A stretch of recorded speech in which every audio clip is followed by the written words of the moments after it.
Bem-vindos ao Sim, Não ou Talvez. Hoje estamos na Feira do Livro, ainda antes da feira abrir, quando gravamos o programa. Quando o programa vai para o ar à tarde, já aqui haverá uma outra animação e também temperatura bastante mais agradável, assim como nesta manhã. Aliás, a manhã até está fresca, não é? Connosco estão o Francisco Brito e a Patrícia Machado. Hoje não vamos ter o Luís Pardal connosco, que por questões familiares não pode estar presente. Regressará de hoje a uma semana, assim contamos com ele. A Patrícia é a primeira a começar no programa de hoje. O primeiro tema que escolhemos, Patrícia Machado, é dos fundos comunitários. Aliás, tem-se falado muito de fundos comunitários até por causa do hospital. Ainda hoje, essa foi uma das notícias que trouxemos aqui na DNFM, a necessidade de acelerar ali os trabalhos de construção do hospital para não se perder financiamento do 2020. Mas vamos falar do 2030, porque o Alentejo corre o risco de perder acesso a fundos comunitários a partir de 2030, assim está correto, portanto o quadro seguinte. Em causa está a criação da NUTS 2 do Oeste e Val do Tejo, que até essa data será Alentejo. Aliás, há algum tempo até se brincava que ali o Ribatejo também já passava a ser Alentejo. Que risco é este? Será que isto pode-se andar permanentemente neste jogo de esquadria geográfica para andar a concorrer aos fundos comunitários? O que é que se passa? Que risco é este, Patrícia? Bom dia, bem-vinda. Bom dia porque quem nos vê sabe que é bom dia, boa tarde quem nos ouve. Bom dia, boa tarde. Aliás, era uma frase típica da rádio. Era bom dia, boa tarde, boa noite, onde quer que nos Exatamente, escute. exatamente, é isso mesmo. Bom dia a todos. É um prazer estar aqui nesta Feira do Livro, ainda fechada a hora que gravamos, como disse o Luís Matias, mas portanto, é um prazer também estarmos aqui a gravar. Sim, esta questão relativamente aos fundos comunitários, queria começar por dizer que esta questão das NUTs também é uma organização, digamos assim, estatística para ver como é que é possível dividir territorialmente os territórios a partir dessa ideia de atribuição de fundos comunitários, mas eu queria começar por colocar precisamente esta, na minha opinião, falsa questão, que é fazer depender o desenvolvimento dos territórios de fundos comunitários. E desde logo porque pressupõe uma ideia de que os territórios ou não têm condições de desenvolvimento ou porque alguma coisa se passa naquilo que é a estratégia de investimento público para esses mesmos territórios. Cada um deles tem as suas características, as suas capacidades, os seus recursos e os seus meios, e acho que nós precisávamos também discutir e encontrar as respostas, é como é que eles estão a ser potenciados e aproveitados, e como é que os podemos potenciar e aproveitar. E, portanto, acho que há desde logo, para discutirmos esta matéria relativamente à organização e à classificação no 2 do Alentejo, tirando a parte do Ribatejo e ficando a região Alentejo, também com um pressuposto que é, nós temos o Porto de Sines, pronto, né? com a implicação que isso tem do ponto de vista de investimento e de verbas. Temos naturalmente também todo o agronegócio das culturas superintensivas, que também tem o seu quê digamos assim, de escoamento ou de recepção desses fundos, e portanto acho que temos de discutir, podemos depois na segunda volta falar um bocadinho mais desenvolvidamente sobre isso, mas a questão que está aqui essencial é, por recebermos mais fundos ou anunciados mais fundos a partir do 2030, porque é que o Alentejo tem que receber menos, ou como é que são os critérios de distribuição se afunilamos em 2 ou 3 projetos. Portanto, acho que são essas respostas que a gente tem que procurar dar, não é tanto por sair a zona do Ribatejo, tem que se olhar para os territórios de outra maneira e tem que se apostar de facto no investimento público para alavancar o investimento privado também. Portanto, uma coisa não está dissociada da outra, tem que se ver os critérios e que estes instrumentos estatísticos nos sirvam de facto para não apagar e não ocultar aquilo que depois são as características próprias dentro dos próprios territórios, porque não é tudo igual e tem que se atender a essas características, a essas potencialidades e distribuir em consonância. Francisco Brito, bem-vindo ao Sinal, talvez, aqui na Feira do Livro onde gravamos. Na tua opinião, este é um problema mesmo sério para o Alentejo ou a região já atingiu o tal nível ou vai atingir o tal nível de desenvolvimento e de rendimento que, à semelhança de outras na Europa, pode não necessitar destes fundos comunitários? Ora, antes de mais, muito bom dia à Patrícia, bom dia ao Luís Matias, boa tarde a quem nos ouve e a quem nos escuta na emissão. De facto, o grande problema aqui está nesta base de cálculo ou nesta base de classificação e atribuição de fundos acaba por ser disso que estamos a falar, porque neste momento o Alentejo está prestes a ser considerado uma região rica. E como região rica não terá acesso a fundos europeus, ou pelo menos é esse o risco que temos, e é contra isso que de facto temos que lutar, porque nós sabemos perfeitamente que aquilo que acontece na realidade é que o que é contabilizado para a atribuição dos fundos é o PIB per capita, ou seja, é o produto interno bruto das regiões. Neste caso está a ser considerado, por exemplo, Sines, com o investimento todo e que se fala, por exemplo, a nível de hidrogénio, da produção de hidrogénio, e que representará uma grande fatia do produto interno bruto, assim pelo menos é apontado, e que consequentemente fará com que o Alentejo eventualmente possa perder fundos europeus. Este será só uma das peças deste jogo. E de facto nós sabemos que um investimento deste, e estou a dar o exemplo do hidrogénio a título de exemplo naturalmente, mas que um investimento destes é muito concreto numa zona específica e que nem sequer tem potencial de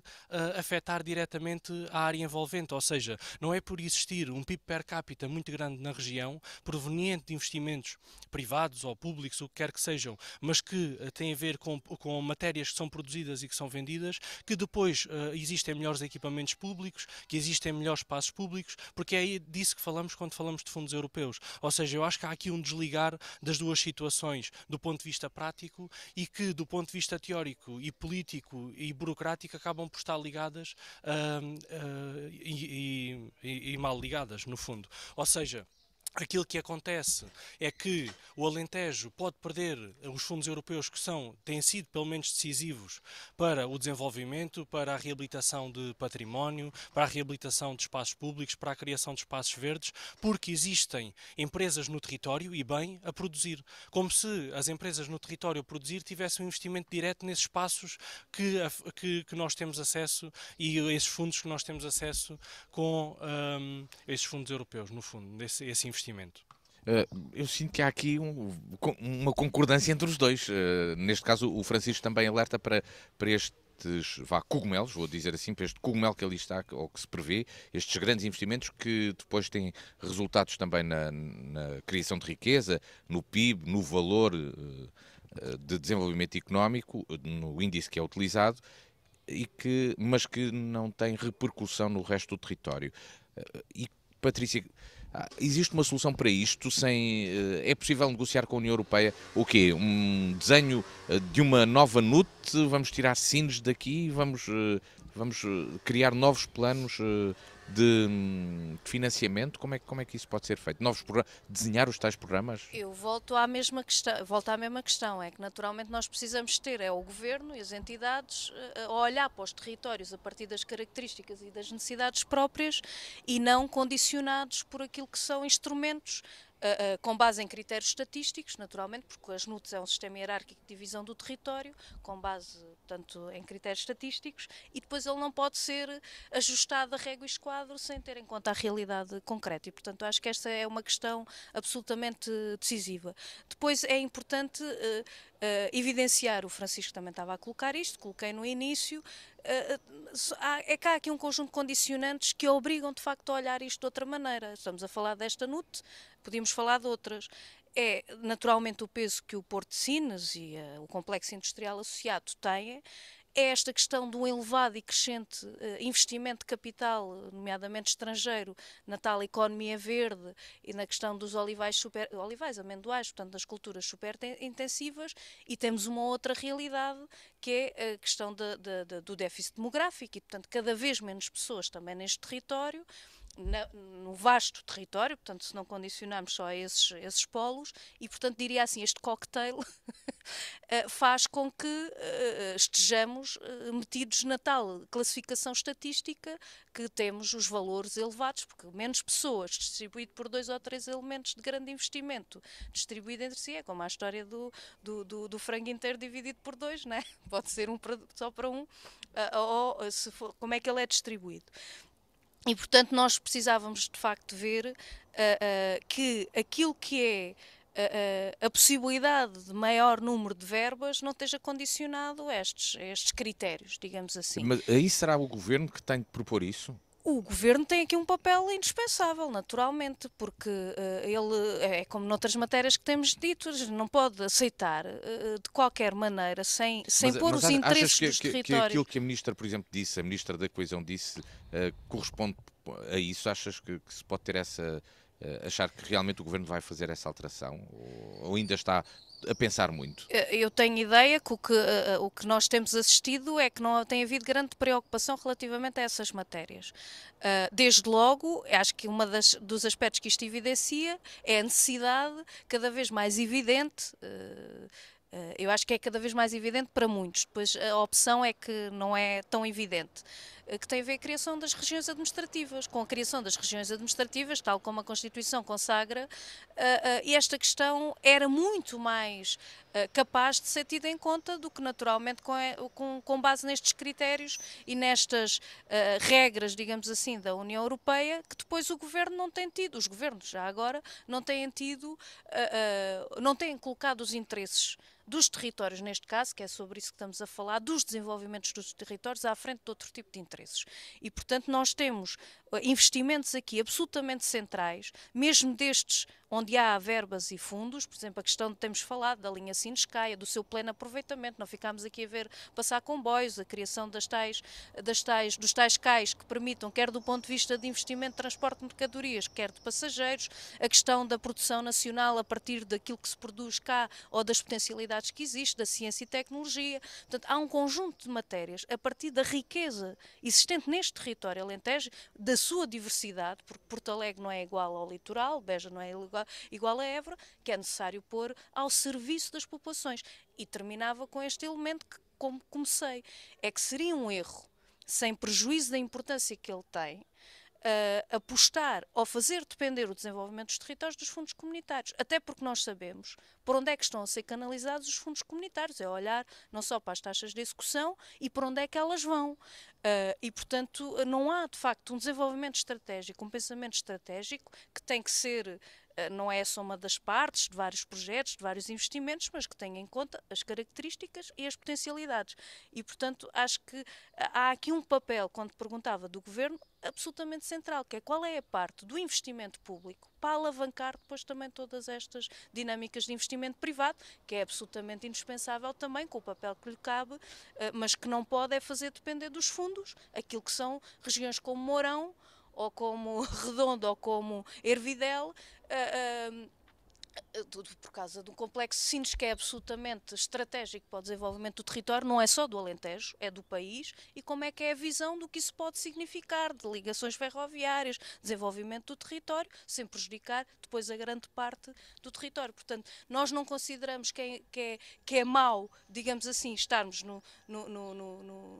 na visão do Alentejo. Agora, não podemos é fazer depender, naturalmente, destes critérios meramente estatísticos para pôr em causa o desenvolvimento do território e que é absolutamente indispensável o investimento público e não fazer depender disto.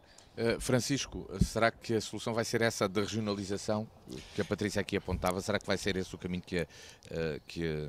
o Governo vai adotar? Mas aí, se calhar, com uma região com regiões administrativas, Sines não ficava no Alentejo de certeza, não é? É assim, a questão aqui é que não me parece que o Governo, pelo menos, há uma intenção do Governo de regionalizar e nós temos discutido isto aqui até pelo papel da descentralização, ou pelo menos das tentativas que têm existido. Agora, não me parece é que este assunto seja uma questão de regionalização nesse sentido. Até me parece bastante contraditório em relação ao processo de regionalização que o Governo, pelo menos publicamente e politicamente, tem defendido. Até porque este processo, para além de bastante ditatorial, porque o Governo tentou que esta lei, aliás isto foi tudo discutido à pressa em dezembro do ano passado, para ver se era aprovado com celeridade, sem que fosse consultada a Associação Nacional de Municípios, sem que fosse consultada a ANAFRE, sem que fossem consultados todas as partes interessadas, diretamente os municípios envolvidos. Portanto, parece-me que houve muito pouca pouca vontade de ter um processo participado e, de certa forma, defender a regionalização, até porque aquilo que vemos aqui é que há um princípio de divisão entre aquilo que é o norte do Tejo e o sul do Tejo, ou seja, eventualmente a Península de Setúbal poderia ganhar um pouco com esta divisão, pelo menos administrativamente e geograficamente tem uma certa lógica, mas depois aquilo que vemos é que há um impacto direto naquilo que depois são o resto dos parâmetros e das características para a atribuição de fundos que prejudica o Alentejo. Portanto, ninguém foi consultado, o que é extremamente incorreto. Portanto, os municípios não puderam defender a sua posição. Aliás, já houve municípios a vir, como o de Vila de Rei, a expor a sua posição pública contra esta situação também. E, de facto, isto mostra que o Governo tem muita pouca vontade de mudar o que quer que seja, porque, no fundo, desenha a medida, tenta implementá-la sem que exista grande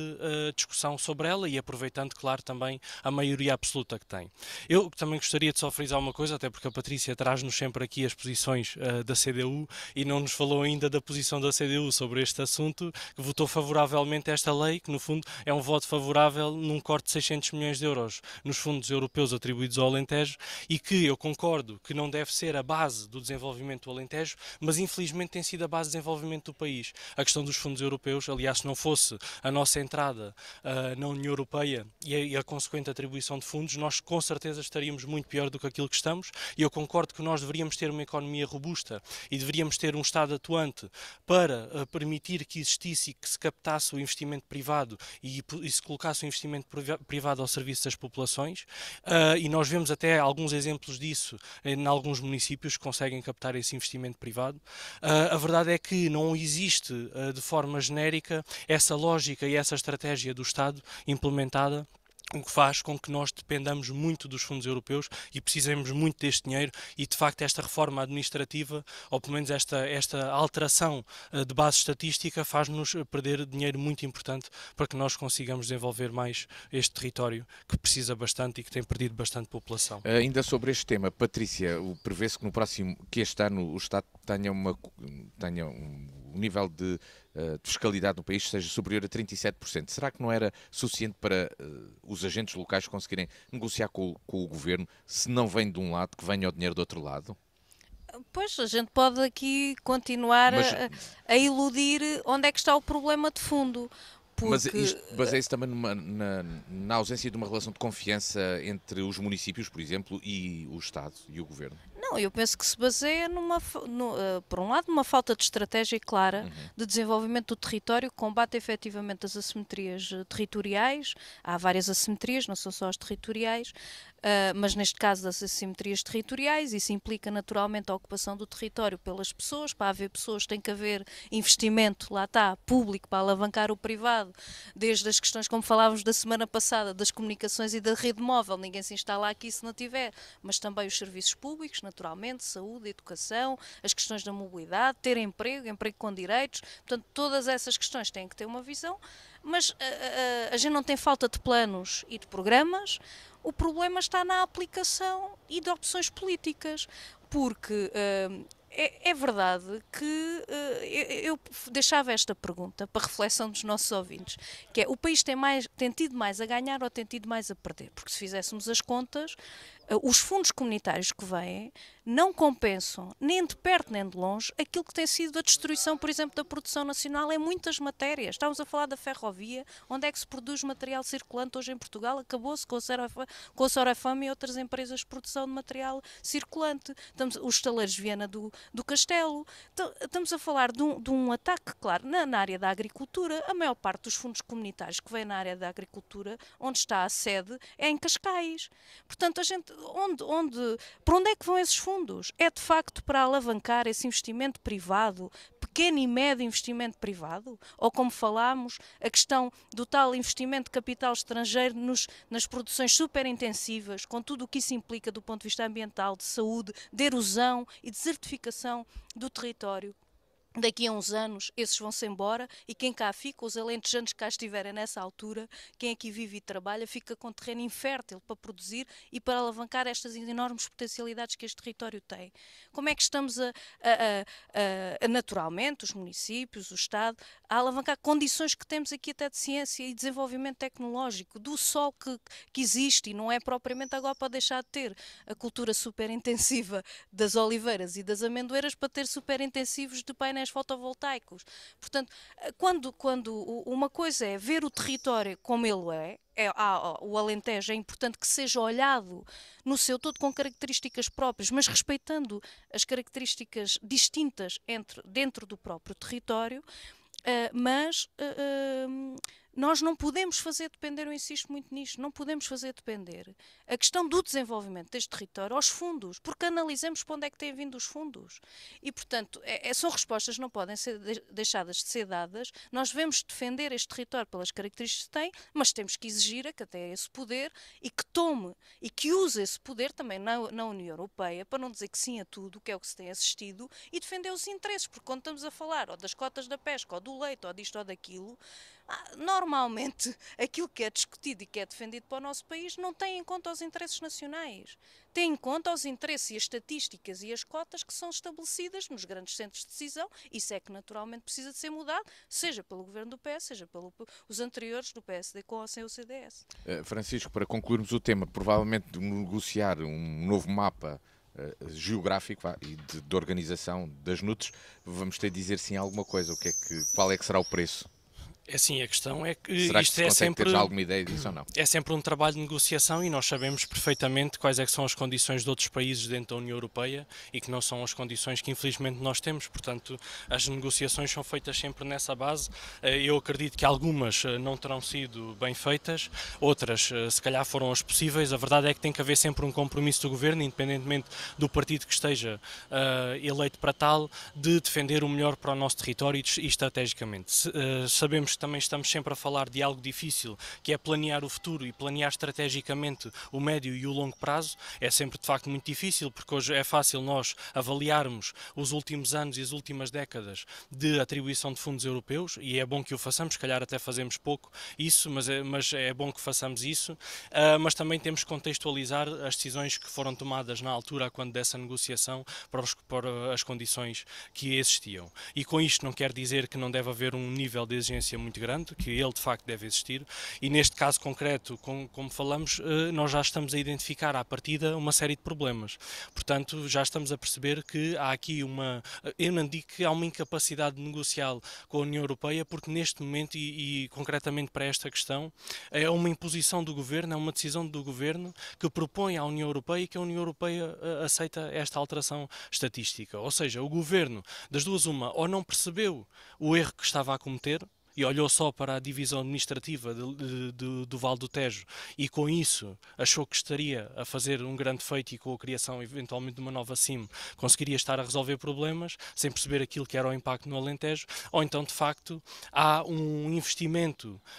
que tem sido até evidenciado nos últimos anos no litoral e com um consequente esquecimento do Alentejo. Portanto, de facto, nós já estamos a identificar aqui uma falha e que daqui para a frente não sei qual é que será a capacidade deste governo, pelo menos do Partido Socialista, para negociar com Bruxelas, quando esta proposta parte precisamente deles. Agora, no fundo, aquilo que nós estamos a falar é que o governo do Partido Socialista tem que chegar a Bruxelas e admitir que cometeu um erro naquilo que propôs à União Europeia desta divisão administrativa e agora vai ter que arranjar aqui uma forma meio atabalhoada, como tem sido esta governação desde o início, há 2 legislaturas atrás, desde 2015, e que vai ter que corrigir de alguma forma isto. Agora, de facto, parece-me que há um critério que tem que ser alterado, porque esta questão de ter por base o produto interno bruto, teoricamente poderia fazer muito sentido, mas na realidade, para a atribuição dos fundos, como eles têm acontecido, e eu aqui concordo com o Patrícia, é que de facto os fundos, a distribuição não tem sido correta, porque, e nós vemos pelo PRR, que a distribuição é Estado, Estado e Estado. Portanto, no fundo, não há atribuição de fundos praticamente, e no PRR é praticamente nulo a atribuição de fundos para as empresas, ou seja, nós estamos sempre a assentar no mesmo, estamos sempre a assentar, no fundo,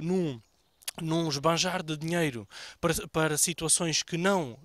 prevêem a sua rentabilidade, como acontece nos investimentos privados quando existe financiamento europeu, em que tem que haver um estudo concreto de rentabilidade e isso não acontece no Estado. Portanto, o que nós vemos é que a atribuição dos fundos europeus tem sido, no fundo, para não captar investimento. E isso é que eu, de facto, tenho que concordar com a Patrícia, que não é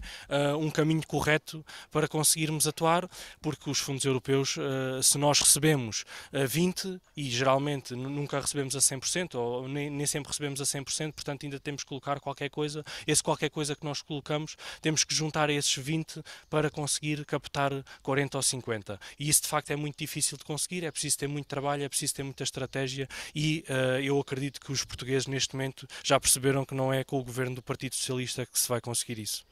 Do primeiro tema deste Sino, talvez, que realizamos na Feira do Livro de Évora, partimos para o tema que nos traz a Patrícia Machado. Estamos precisamente a uma semana das celebrações do 25 de Abril e o tema é esse mesmo. O 25 de Abril, 49 anos da Revolução e também do 1º de Maio, que foi logo a seguir o dia de grande celebração e, podemos dizer, de consolidação da Revolução, com as manifestações que aconteceram. Costuma dizer-se que foi a passagem do levantamento militar para a revolta popular. Foi no 1º de Maio que isso aconteceu. Pergunta à Patrícia qual é a realidade do país e a realidade fabricada, como vive a generalidade dos trabalhadores, como é a vida real de quem vive do seu trabalho. Patrícia, a pergunta é tua e a resposta trazes? Procurarei dar uma contribuição daquilo que é a análise, mas queria começar até por um elemento que aí colocastes, do 25 de Abril e da revolta militar. Eu acho que é um dos principais aspectos que nos cabe, não tanto pelo menos à nossa geração, né? Porque não vivemos felizmente o ano 25 de Abril, digo infelizmente aquilo que deve ter sido para a generalidade do povo português a alegria da Revolução do 25 de Abril. Mas é um primeiro elemento que acho que é indispensável contribuir até na preparação das comemorações dos 50 anos do 25 de Abril, que para o ano se efetivam, mas que já estão em marcha, que se está a procurar criar a ideia de que o 25 de Abril foi um dia. E o 25 de Abril, de facto, não foi um dia, foi um processo de muita luta, que não é um processo deste ou daquele herói, é do povo, que ao longo de muitos anos, a partir da resistência e da luta, combater o fascismo, porque é um outro elemento que se procura dar ideia, é o tal Estado Novo, concepção do Marcelo Caetano, né, para tentar suavizar aquilo que de facto era o fascismo, né, que condicionava o povo, grande exploração, elevadas taxas de analfabetismo, de uma guerra que não terminavam, de milhares de homens não só perderam a vida como saíram mutilados, em que naturalmente havia uma generalidade de descontentamento de um povo completamente empobrecido, esmagado, onde agora fala-se muito de corrupção e é um problema e um flagelo, mas a corrupção era a política de Estado na altura, portanto ela era intrínseca à política existente e portanto muito poderia haver do ponto de vista de caracterização desse regime fascista, em que havia todos os monopólios, concentração da riqueza num punhado de gente, quando muita gente era completamente esmagada. Pronto, e portanto eu queria colocar este primeiro aspecto que importa principalmente para as novas gerações e para que não se perca a memória, porque o 25 de Abril é muita memória, mas acima de tudo é muito futuro, do ponto de vista dos valores em que ele assenta, mas que é importante ter isto presente. O 25 de Abril não foi de facto um dia, foi um processo. E só foi possível ser como foi porque foi um processo, não foi só aquele dia deriva disso. Pronto. Mas eu quando colocava essas preocupações é assente numa ideia. É que nós hoje ouvimos, até a propósito das medidas que vão sendo anunciadas, falámos já aqui do pacote mais habitação, da questão agora destas últimas medidas, e sempre envolto numa concepção e de uma análise que eu questiono, no mínimo, e eu acho que toda a gente se questiona, é que de que país é que estão a falar, porque tentam, digamos assim, dourar a pílula que isto não está assim tão mal. Portanto, é só aqui mais um esforcinho, mais um sacrifício. A gente até teve aqui uns dividendos e uns superávites e tal, e portanto estamos agora a tentar usar isso para dar aqui umas migalhinhas, já agora fruto da luta, naturalmente, porque senão nem isso davam. Mas de facto, que país é esse que a gente está a falar? Nós temos milhões de trabalhadores que vivem do seu trabalho. Micro, pequenos e médios empresários que vivem do seu trabalho. Tanto que se lhes perguntarmos se o que ouvem na televisão é aquilo que é a sua vida, é caso para questionar se de facto sentem aquilo, porque nós estamos a falar de quem produz a riqueza, que cada vez sobra mais mês no fim do seu salário, de horas e horas a fio que trabalham, perdendo tempo para estar com a família.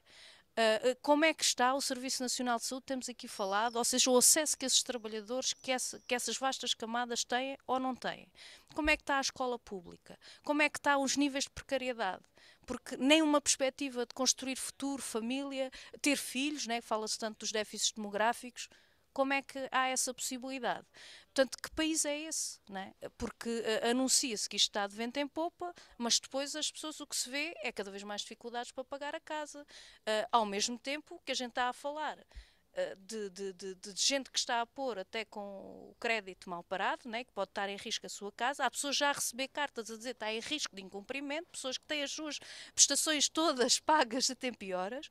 E estamos a assistir a 4.600.000 euros por dia de lucros na banca. Estamos a falar do aumento dos preços e do logro e da falsidade que cria esta questão do IVA zero que começou ontem, quando estamos a falar de 2 milhões de euros por dia de lucro do Pingo Doce ou do continente. Estamos a falar dos salários, que apesar agora de 1% de aumento na administração pública, fruto dessa luta, como disse, mas continua a insistir-se em não discutir, em não aumentar efetivamente os salários mínimos e o salário médio, portanto, alavancar os salários no seu todo, e o mínimo serve também para dar essa bitola, mas estamos a falar de 20 milhões e meio de lucros por dia dos principais grupos económicos. Ora, isto, aquilo que é a vida do dia-a-dia dos trabalhadores, e não estou a falar só dos operários agrícolas ou dos operários industriais, daqueles que vivem, dos arquitetos, dos advogados, profissões liberais, dos professores, dos médicos, naturalmente com as suas devidas valorizações das carreiras, daquilo que é a produção do seu conhecimento e do seu estudo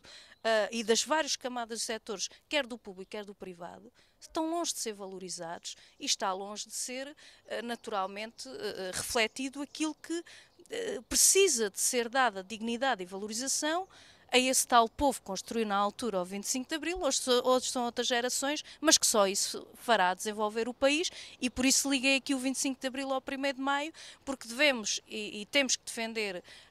o 25 de Abril, os seus valores, que estão muito enraizados,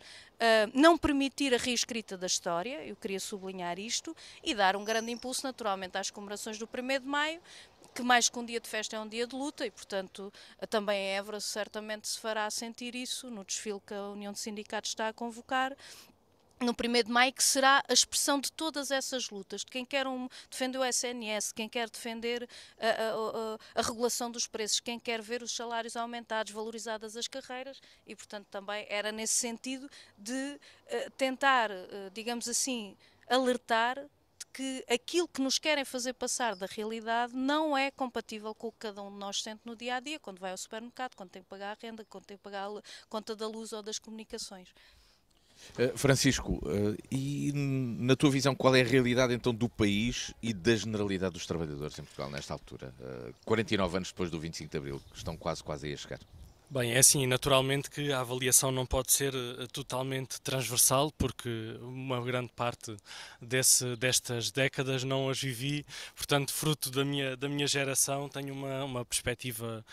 não de primeira pessoa do momento do 25 de Abril de 74, mas tenho uma perspectiva daquilo que tenho lido e daquilo que tenho aprendido, e eu nisso gostava de sublinhar aqui a importância de nós compreendermos e também também um pouco daquilo que estava a dizer há pouco no outro tema, nós percebemos o contexto em que as coisas são realizadas, e isso é fundamental para as podermos avaliar. Portanto, nós hoje temos uma vida e uma sociedade distinta daquela que haveria em Portugal em 74, mas não é por isso que nós hoje poderemos fazer ou avaliar 74 como se ele fosse hoje. Portanto, é preciso perceber que, de facto, Portugal estava muito atrasado, estava completamente isolado da União Europeia, aliás, da Europa, do mundo, estava fechado em si na maior parte dos setores, desde a economia às questões do património, em todos os aspectos Portugal estava completamente isolado e defendia, como já aqui foi referido, questões como a guerra colonial, que não nos trouxe propriamente nada de positivo, porque aquilo que nós vimos foi de facto uma perda enorme de portugueses a defender não se sabe bem o quê, porque no fundo Portugal não ganhou nada com esta invasão que existiu. Portanto, nesse sentido e muitos outros, o 25 de Abril é de facto de destacar e de assinalar, até porque hoje, também foi aqui já referido pela Patrícia, a questão do analfabetismo. Nós hoje temos de facto acesso público à educação, e com a educação as pessoas sabem que podem infelizmente nascer pobres, mas podem melhorar as suas condições de vida pela educação, e hoje temos isso. Podemos discutir aqui que há coisas que estão mal e que a educação deveria ser melhor, que as condições da vida dos professores têm que melhorar, isso tudo é certo e todos concordamos com isso, mas a verdade é que se nós avaliarmos 1974 e o Portugal que tínhamos do ponto de vista da educação e o Portugal que temos hoje de facto temos as coisas muito melhores neste sentido. Temos também muito melhores no sentido da abertura ao mundo. Hoje estamos na União Europeia, conseguimos convergir com outros povos, não defendemos do sentido, do ponto de vista militar, não temos a postura que Portugal tinha em 1974, portanto eu acho que isso deve ser assinalado, e principalmente as gerações mais jovens, como a minha, devem entender de facto que houve bastantes alterações para bem do nosso país com o 25 de Abril, porque hoje, e por via do populismo que existe, às vezes banalizam certas questões, e eu acredito também por uma certa partidarização que houve de alguns temas associados ao 25 de Abril, e quanto a mim mal, porque acho que de facto o 25 de Abril foi do povo e não foi deste ou daquele partido, e por via dessa partidarização depois abre-se espaço a alguns populismos, e parece que o 25 de Abril é só de alguns, e não é. O 25 de Abril é de facto de todos, e o 25 de Abril combateu o fascismo e a ditadura que existia em Portugal, mas hoje deve ser lembrado, e não deve ser só a memória de um dia, como a Patrícia aqui falava, e do assinalar com um evento, com um concerto ou fogo de artifício, deve ser também lembrado naquilo que faz sentido hoje, nós olharmos e percebermos como é que a sociedade teve a capacidade de perceber e de lutar realmente contra aquilo que era errado para as suas vidas e que faria com que não tivessem liberdade e que naturalmente não tivessem as condições de vida que mereciam. Portanto, a sociedade em 74 teve essa capacidade, fruto também e com o apoio decisivo de muitos militares, porque tinham o poder óbvio para conseguir fazer a alteração, colocar a alteração de regime que existiu. E eu pergunto será que nós hoje temos a mesma capacidade de analisar e de perceber situações que nos podem levar a perdas de liberdade ou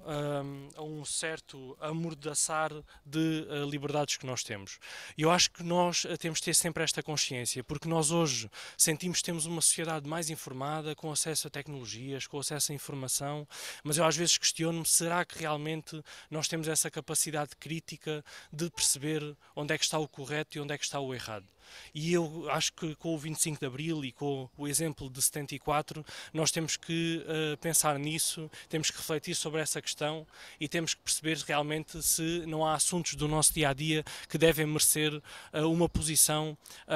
mais firme na defesa das nossas liberdades,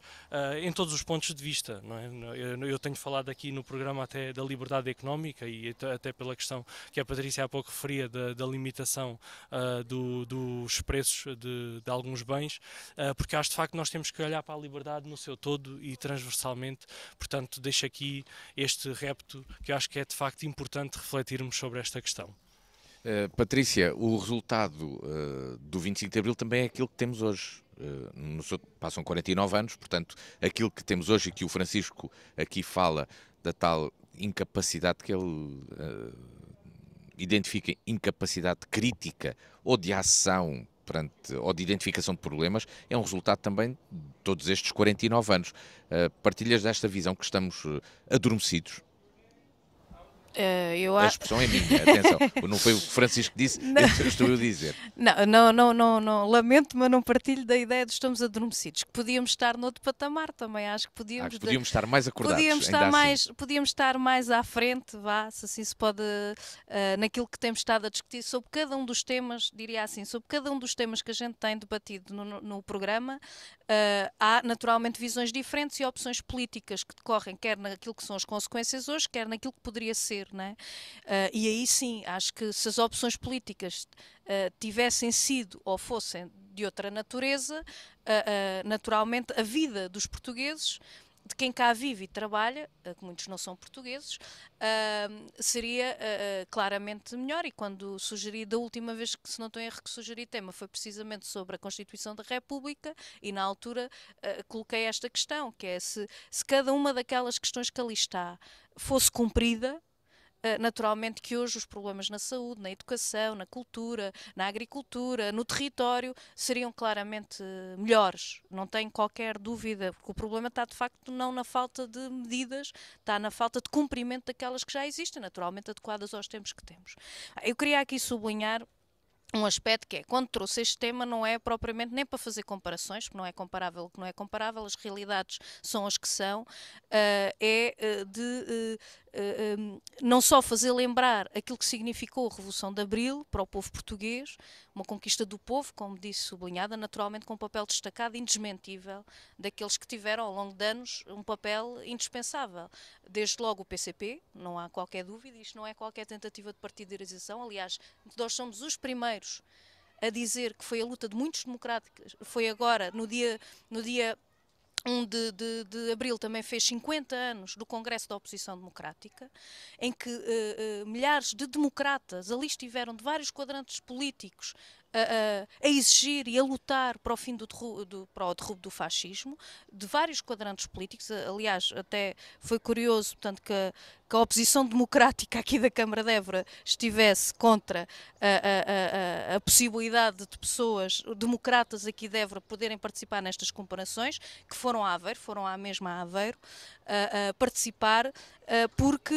cumpriu-se e terminou-se um processo que foi interrompido há 50 anos atrás pelas forças policiais, pela PIDE, que impediram depois o desenvolvimento do desfile. Portanto, é mais no sentido, naturalmente, não fazer esquecer aquilo que foi o regime fascista, que para além de tudo aquilo que já foi dito, mesmo do ponto de vista internacional, é lembrar que foi no fascismo que se aderiu à NATO, essa tal força defensiva, né? Que não tem nada defensiva e tem de invasiva e de ataque a países, a NATO. Então falamos do Iraque, falamos da Líbia, falamos da Síria, sim, a NATO, os Estados Unidos, sim, foi as forças da NATO. Aliás, recorde-se, a base das Lajes, governo do PSD, pronto, vai ficar na história manchado o povo português, até porque fizemos parte desse núcleo. Não veja mancha. Portanto, a questão, como disse, há um papel indispensável desse partido, que foi o único que resistiu em condições muito difíceis, porque todos os outros diluíram, mas muitos democratas. Nós estamos na Feira do Livro, quantos artistas, quantos escritores, recordo uma questão tão própria do nosso território, o levantado do chão do Saramago, né, que expunha tão bem aquilo que era a exploração das praças de jorna, dos trabalhadores e operários agrícolas. Portanto, há um contributo de muitos homens e mulheres sem partido que de facto construíram e ajudaram a construir o 25 de Abril. E é essa questão,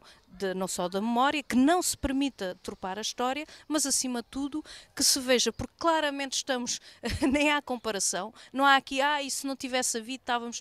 nem pensar nisso, ou desvalorizar aquilo que se conseguiu, porque como dizia aqui o Francisco, naturalmente nós estamos muito melhores do que estávamos no fascismo, sem dúvida.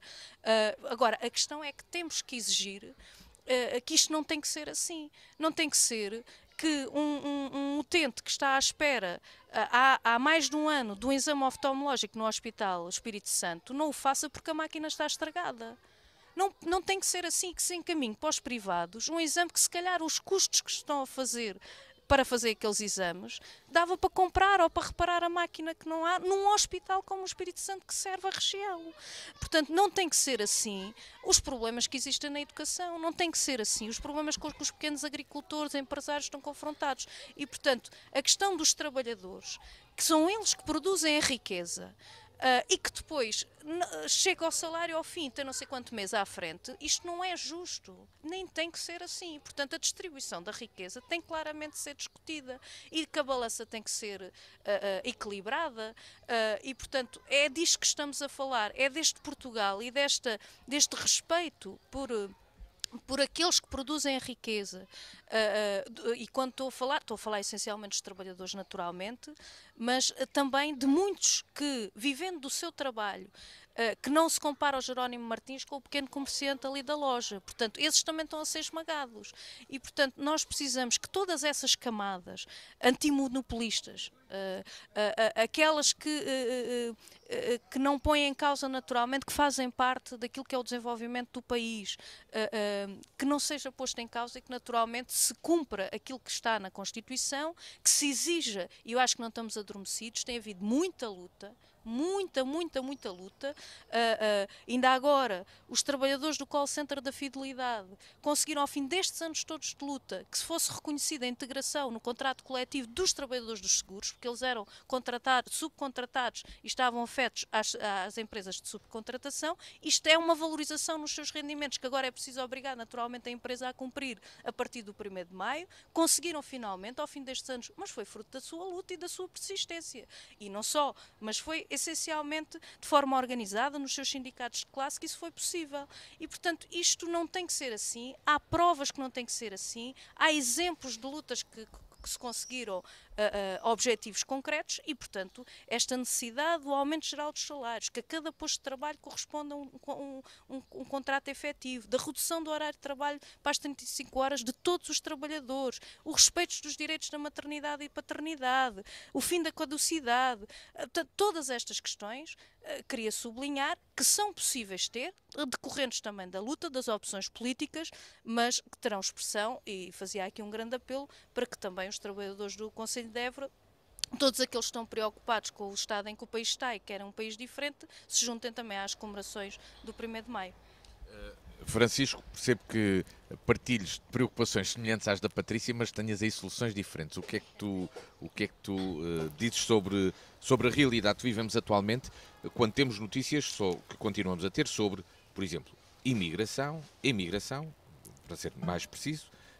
De imigração temos menos notícias, recebemos muita gente, mas não temos tantas notícias sobre isso, que também é bom sinal, mas mais notícias sobre a imigração e também as dificuldades que têm existido mais recentemente com a habitação, com o aumento do preço das rendas ou dos créditos da habitação, que estão a consumir grande parte dos rendimentos das famílias em Portugal. Temos, de facto, muito para fazer nesse sentido e eu acho que estamos a falar aqui de questões completamente distantes e distintas daquilo que é o 25 de Abril, ou seja, o 25 de Abril como conquista é distinto daquilo que nós temos hoje. Estamos a falar de praticamente 50 anos e com 50 anos de distância muita coisa de facto muda e naturalmente nós hoje a democracia que temos é fruto desse 25 de Abril, mas também também já é, acima de tudo, fruto de si própria, não é? Porque são das opções que têm sido tomadas e por aí fora. E nesse contexto há de facto muito a fazer do ponto de vista da habitação, do ponto de vista da saúde pública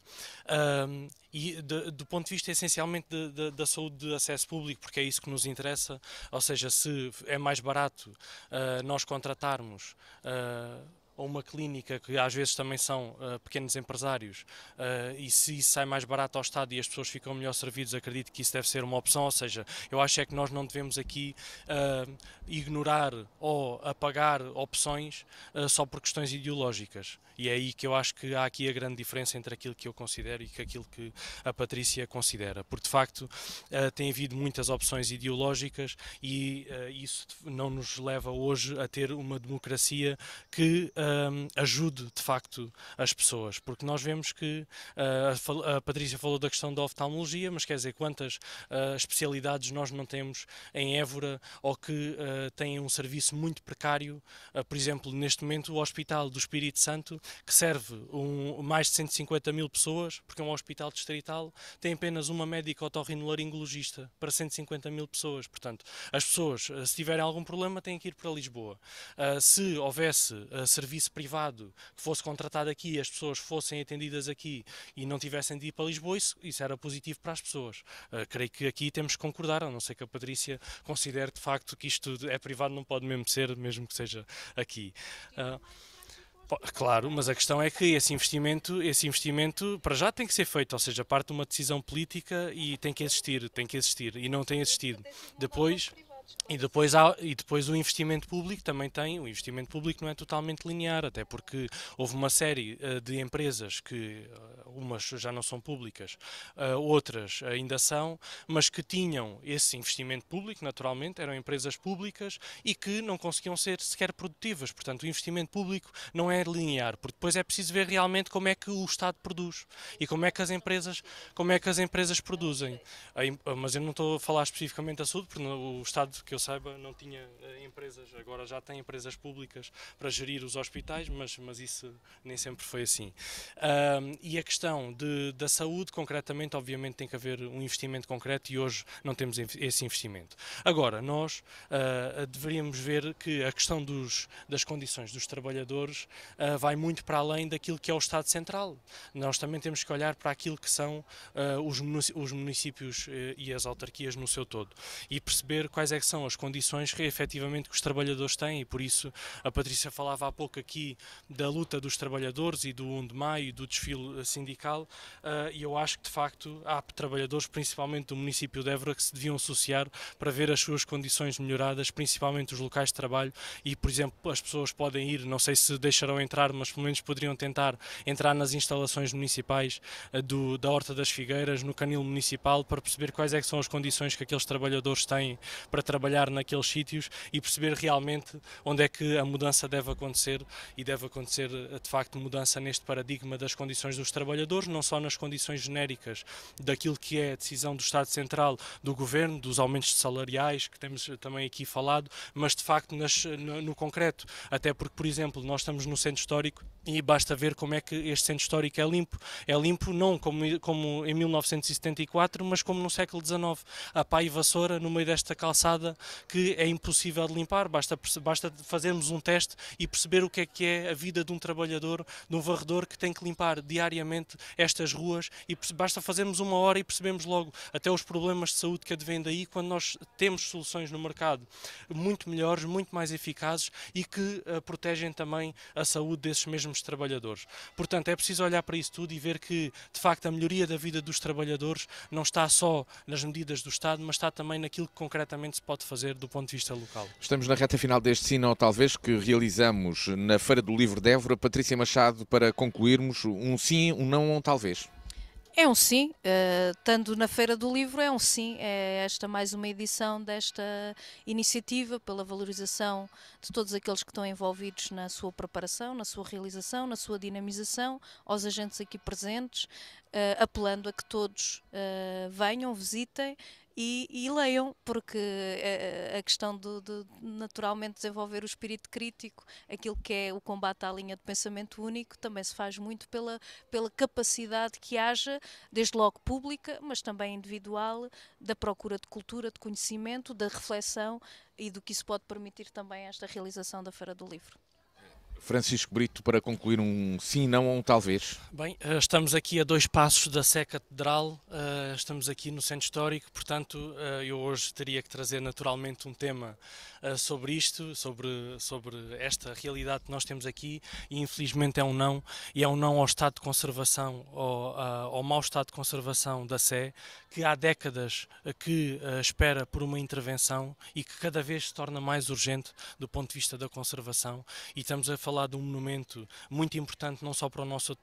território, mas até para a nossa cultura europeia, e nós que vamos ser capital europeia da cultura em 2027, portanto acho que está na hora de facto de fazer alguma coisa e do Estado e do Governo perceberem que de facto têm que intervir no nosso património, e com a Sé, toma a Sé como exemplo de outros que nós temos não só no Centro Histórico, mas também no nosso concelho, como por exemplo a Anta Grande do Zambujeiro, que também espera por outra intervenção urgente e que não tem acontecido. Portanto, o meu não ao mau estado de conservação destes monumentos.